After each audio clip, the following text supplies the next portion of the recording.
Mortuary tables stand as silent monuments to one of the worst crimes of apartheid. The bodies of political prisoners were cleaned here after execution. Mveli's father and 4 uncles were all hanged in 1964 in what was called Pretoria Central Prison. They were accused of sabotaging a bridge and killing some white people. I didn't understand at the time as I was so young, but they were sentenced to death. On the day of their execution, this was the prisoners' final walk. They climbed up these 52 stairs, counting them in single file, into the execution room. The remains of the 5 Vulindlela brothers are among the first to be exhumed.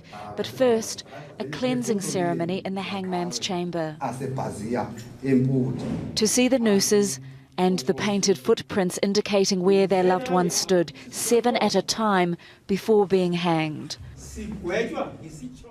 They were buried in mass graves which have taken years to identify, but at last some of the Vulindlela family remains are brought to light. It's the day relatives have all been waiting for. After all of these years of investigating and trying to get help, this is the day I finally feel relieved. For decades, the National Party enforced racial segregation and violently repressed any dissent.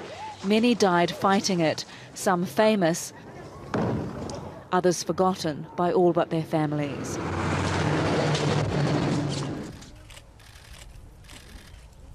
Before being handed over to the families, a final process of identification will be carried out, which could take several months. But after more than 50 years, at least now their final journey to a dignified burial in their ancestral homes has begun. Tanya Page, Al Jazeera, Pretoria.